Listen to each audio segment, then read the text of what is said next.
a gente ia começar a ensaiar no início de janeiro, assim, sei lá, dia 13 de janeiro, não lembro. Dia 25 de dezembro, aniversário do Márcio, eu ligo pra ele e falo, parabéns então, vou fazer não. E hoje nós estamos recebendo essa atriz aqui, que dispensa comentários, né? Atriz maravilhosa, né? Começou aí com presença de Anitta, vários trabalhos na televisão, ao mesmo tempo teatro, e aí veio arrebentando um trabalho mais bacana do que o outro. A gente vai falar um pouco aí sobre Rita Lee, né? Isso. Inclusive, eles vão fazer um novo espetáculo da Rita Lee, é isso? Exatamente, estamos ensaiando já. Uhum. Porque fez o primeiro há 10 anos atrás, bombou. Nós estamos com a Mel Lisboa. Obrigada. Dispensa comentário, pelo amor de Deus. O povo lá falando, mas quem é essa, gente? Ficou esperando ele dar essa introdução inteira e pra não falar. Falou o nome. Mel Lisboa, tá, beleza. Ok, agora eu já sei quem é essa sozinha aí. Ele é bom pra criar suspense. Boa, tá bom, tá Isso certo. aí, Mel. Cara, vocês estão ensaiando de novo? Quer dizer, de novo não, né? A segunda fase aí do Rita Lee? É uma experiência pra gente, pra mim, né, absolutamente inédita, porque a gente fez o espetáculo 10 anos atrás, baseado no livro do Henrique Barche. Ele escreveu um livro chamado Rita Lee Mora ao Lado. Era um livro que misturava a biografia de uma pesquisa que ele fez com a Rita, mas com ficção. Quem contava a história era uma vizinha fictícia, por isso o nome Rita Lee Mora ao Lado. O nome dessa vizinha era Bárbara Farniente, porque a Rita conta na biografia dela que o nome dela era para ser Bárbara, mas que o pai dela falou que Bárbara não era uma santa legal, e Rita era bom porque aí a mãe, que era muito católica, falou, mas Rita também é santa, mas casou, teve filho, e aí botou o nome de Rita pelo pai, mas era para ser Bárbara.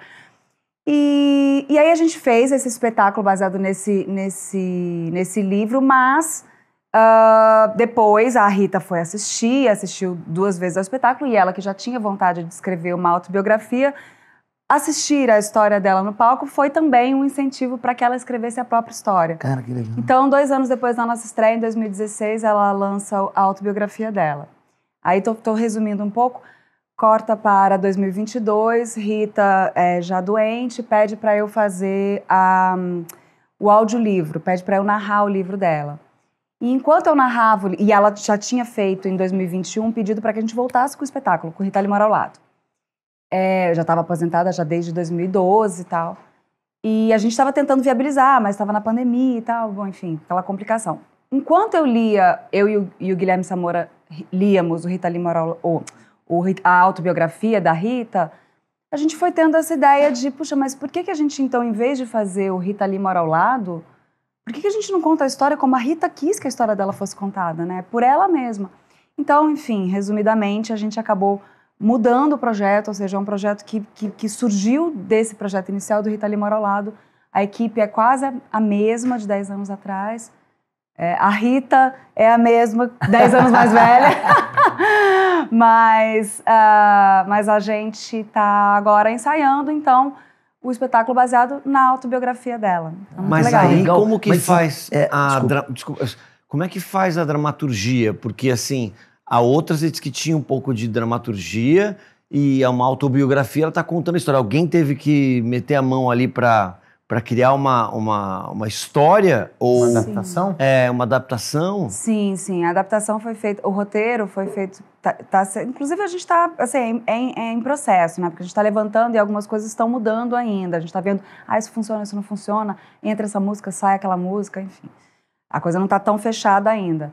Mas o próprio Guilherme Samora, que é o editor do livro, das 2 autobiografias dela, inclusive, é ele que escreveu o roteiro, ou seja, a base, e o Márcio Macena e a Débora Dubois, que são os diretores do espetáculo, eles estão fazendo a dramaturgia disso, ou seja, colocando em cena, porque o livro é uma grande narração, é a Rita contando a própria história.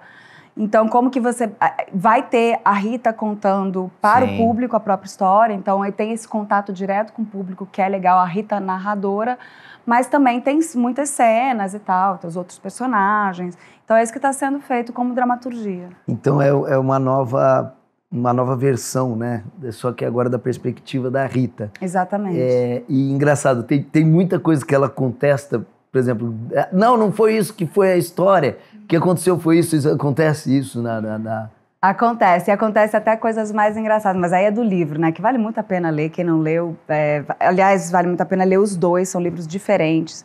A Rita é uma excelente escritora, ela escreve de uma maneira fácil, divertida, porém inteligente. Enfim, ela, a Rita, né? E você... A segunda autobiografia, ela conta toda a trajetória dela sem papas na língua da doença, do câncer. É um livro forte, enfim, tem que ler para entender, é muito legal. Mas a primeira autobiografia é maravilhosa, porque além dela falar, contar a história sob a ótica dela, sob o ponto de vista dela, ela tem o Gui Samora, ele faz o Phantom, que é essa personagem que é criada para, às vezes, corrigir a Rita, às vezes lembrar ela de alguma coisa que ela esqueceu, às vezes... Falar, a Rita é assim mesmo, ela gosta de não sei o quê.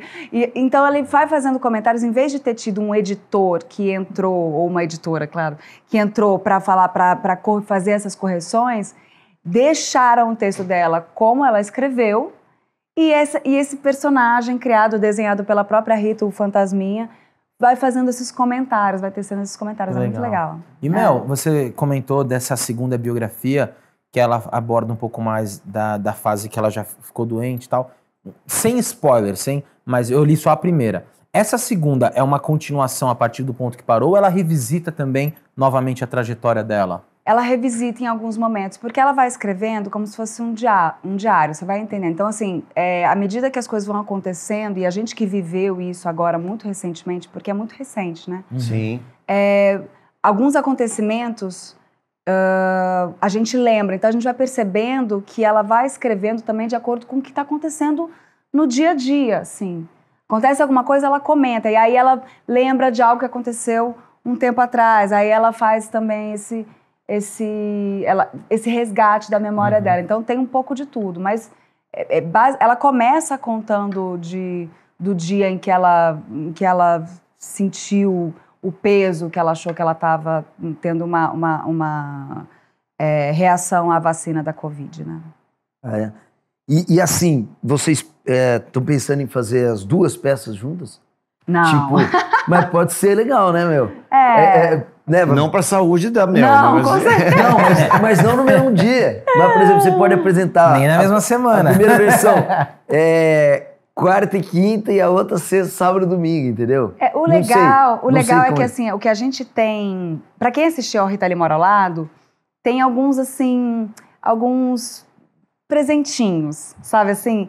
Tem duas cenas em que, pra quem assistiu, a pessoa vai lembrar do Rita Lee Mora ao Lado. Tem uma que é praticamente idêntica mesmo. Legal. E tem uma outra que tem um detalhezinho que a pessoa que assistiu vai pescar e vai falar, isso é do Rita Lee Mora ao Lado, que eu acho legal também, sabe? Você tá falando easter eggs, né? Que easter eggs, exatamente. Legal. E vocês estão ensaiando faz tempo? Não, começamos no dia 19 de fevereiro. Legal. Vai dar uns 3 meses. E quando, a gente não falou ainda, quando vocês estreiam e aonde? Estreamos no dia 26 de abril, no Teatro Porto. Ah, que delícia. Um teatro maravilhoso. E deixa eu te perguntar, assim, o Barros começou te apresentando por conta de presença de Anitta, que a gente pode falar disso, porque obviamente é um marco. A gente tem, às vezes, na carreira, coisas que são chaves. Você fez uma porrada de coisa depois, mas a gente tá falando da Rita. Você acha que a primeira montagem também é uma chave para você de carreira? Porque eu tenho essa impressão vendo de fora, sabe? Não, sem dúvida. Para mim, sem dúvida, foi uma como é que chama? Virada... Não, como é que chama? Virada divisor de águas. Divisor de águas. Olha, né? Virada de chave, divisor de águas.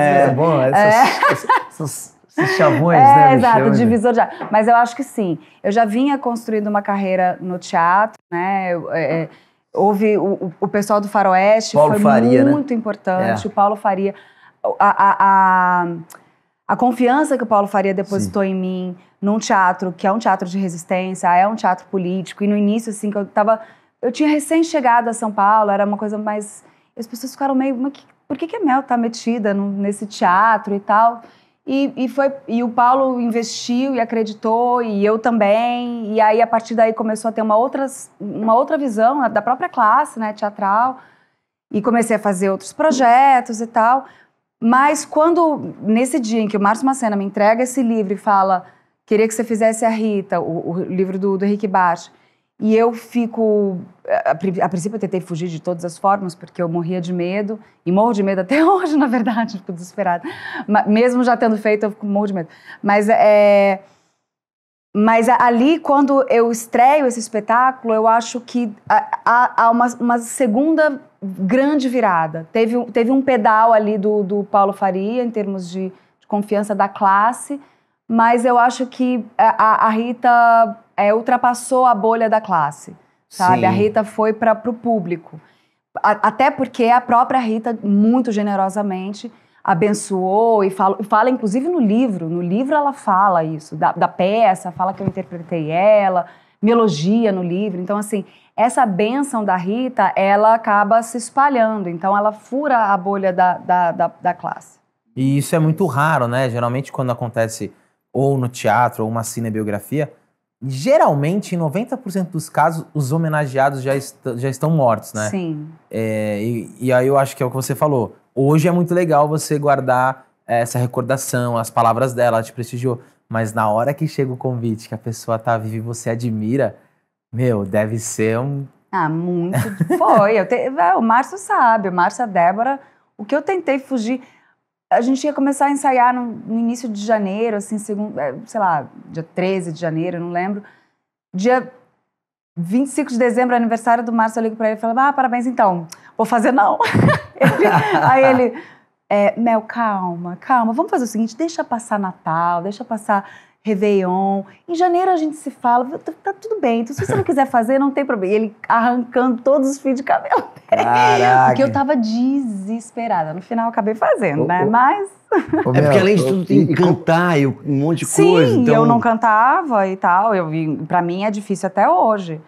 Eu ralo bastante pra cantar o mínimo.